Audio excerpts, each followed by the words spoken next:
जो सरकारी नौकरी है, जिसकी जॉब जो लगे अपनी सरकारी कर रहे हैं, वो तो चलो बैठे खा रहे हैं, लेकिन जो बेरोजगार हैं वो क्या करेंगे?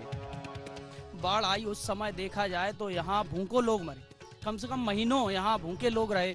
नाव से लोगों के लिए राशन भेजा जा रहा था तो राशन भी वहाँ तक नहीं पहुँच रहा था। अपने बच्चों को तड़पते देखा है।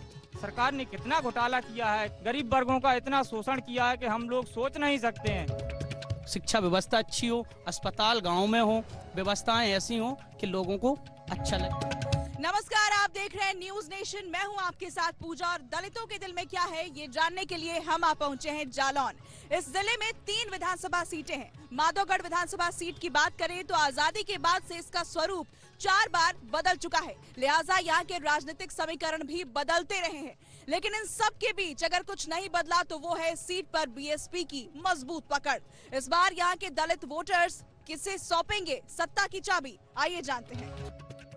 ये बताइए, आपके इलाके में पानी, बिजली, सड़क, स्कूल, चिकित्सा और यातायात को लेकर काम किया गया है क्या?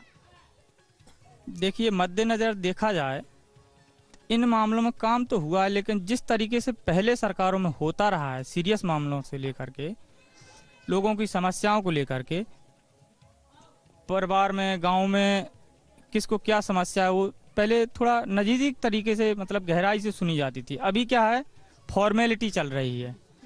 होता क्या है, कोरोना का ही ले लीजिए।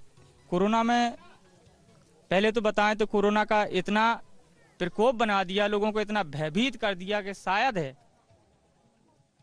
एक ग्रंथ वाली भाषा में बोलते हैं कि जन्नत मिलेगी, मुसलमानों की भाषा बोलती है। हिंदू धर्म में बोलते हैं कि स्वर्ग मिलेगा, नरक मिलेगा। तो लगभग है कि स्वर्ग और नरक का रास्ता इस कोरोना में हर एक इंसान ने तय कर लिया है अपनी आंखों से, और वो भी पैदल चल के, भूखों मर के। अपने बच्चों को तड़पते देखा है कोरोना में। इस हाल में देखा है, मैंने तो गुजरात से सफर तय किया है अपने घर तक का। तो मैं बताता हूं कि जिंदगी में मैंने वो सफर नहीं तय किया होगा। वो सफर तय करके भूखों अपने बच्चों को लेकर के मैं किस तरीके से, यहाँ मेरे पास आज भी प्रमाण पत्र रखा हुआ है, एक प्रमाण पत्र पास कराया मैंने यूपी सरकार से। यूपी सरकार ने मेरा प्रमाण पत्र रिजेक्ट कर दिया था। पैसे की व्यवस्था तो है नहीं हम लोगों के पास, क्योंकि काम धंधा छूट गया। अभी तो चुनाव का वक्त है, इसलिए चेकिंग ज्यादा चल रही है। चेकिंग तो पहले भी चलती थी, लेकिन क्या परेशानी है? चेकिंग चल रही है तो सुरक्षा के लिए तो चलती है। सुरक्षा नहीं हो रही है, शोषण हो रहा है। सुरक्षा अलग चीज होती है, सुरक्षा में हम लोग निश्चिंत होते हैं। सुरक्षा आज हमारी, हम बता दें आपको, सुरक्षा की हमारी बहन मायावती जी ने। आज हमारी मायावती जी ने अपना हौसला दिखाया। उन्होंने सोचा इस लरम क्षेत्र के लिए कि हाँ हमको कुछ करना चाहिए, खत्म किया उनको, खत्म किया तो आज हम लोग स्वतंत्र हैं। आज मैं अपनी बात बता दूं, हमारे खेतों में गायों ने तो इतनी हद कर दी है। हमारे अकेले खेत में नहीं, पूरा क्षेत्र पूरा लगभग है कि हमारा जहाँ नजर जाती है वहाँ गायें इतनी प्रताड़ना कर रही हैं कि जिस खेत में घुस जाए उसका मैदान कर दिया। ठीक है, आप बताइए कि आप जब वोट देने जाएंगे तो किस आधार पर वोट देंगे? किस पर भरोसा इस बार आप जता रहे हैं? कौन आपके लिए काम करता है? हम तो बीएसपी के हैं, बीएसपी को वोट देंगे अपने को।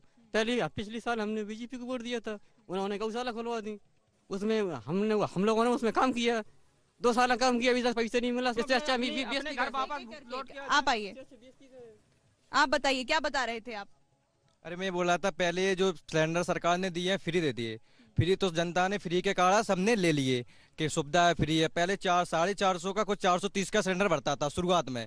तो जनता ने सोचा चलो 450 430 कर लेंगे। फिर धीरे धीरे 400, 450, 500, 600, आज 960 का भर रहा है। आज 960 को भर रहा है। फिर हाँ, सब जो सब्सिडी आती थी पहले सरकार अरे जनता सोचती थी कि सब चलो महंगा है, कोई दिक्कत नहीं है, हमारे खाते में जो सब्सिडी आती है वो आ जाएगी, तो जैसे तैसे करके वो करा लेते थे।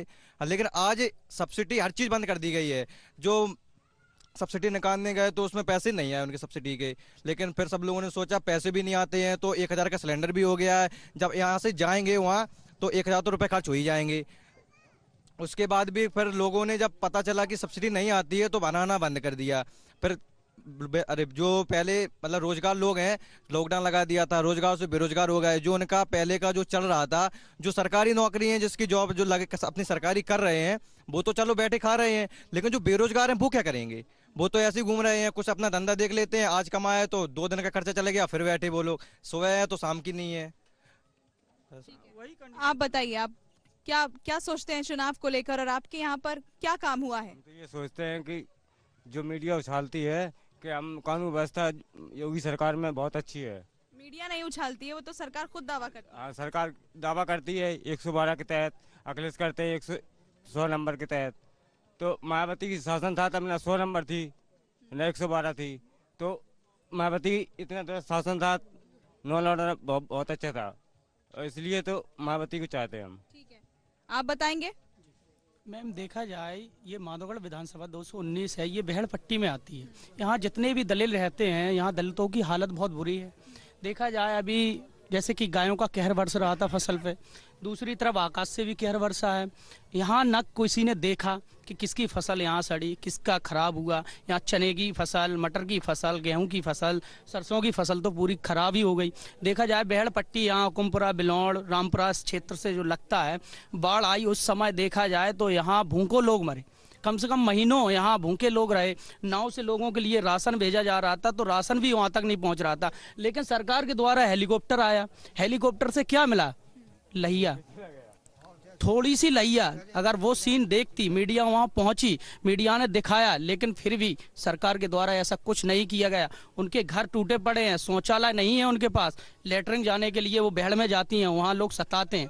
देखें आप बहड़ क्षेत्र में जाएं, दलित की समस्या अगर आप दिखा रहे हैं इस चैनल के माध्यम से, तो मैं ये कहना चाहता हूँ सरकार से कि यहाँ आए, और सरकार के जो नुमाइंदे यहाँ रहते हैं उनका तो कुछ कहना ही अलग है। यहाँ जो नुमाइंदे हैं वो ठेकेदारी चलती है यहाँ। वहाँ देखा जाए तो लोगों को इतना सताते दिखाई दे रहे हैं कि आज के समय में, आज स्वतंत्र हैं लोग, फिर भी यहाँ स्वतंत्र नहीं है। माधोगढ़ क्षेत्र बिल्कुल एक भी तरीके से यहाँ स्वतंत्र नहीं है। बहड़ पट्टी में जो लोग रहते हैं आज भी भूखों मर रहे हैं।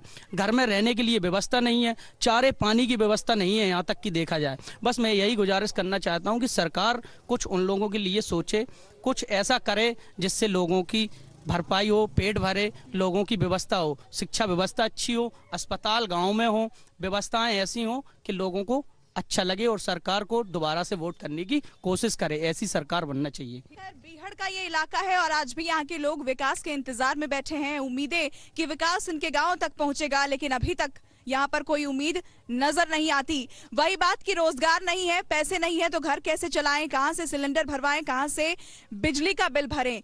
रोजगार और शिक्षा के लिए भी यहाँ पर लोग इंतजार कर रहे हैं कि वो सुविधाएं उन तक पहुंचेगी। बदहाल बेहाल यहाँ के लोग इंतजार कर रहे हैं और सरकार से इन्हें बहुत उम्मीद है। मेरे साथ इस खास पेशकश में फिलहाल इतना ही। आगे मिलेंगे आपसे किसी और विधानसभा सीट से। आप देखते रहिए न्यूज़ नेशन।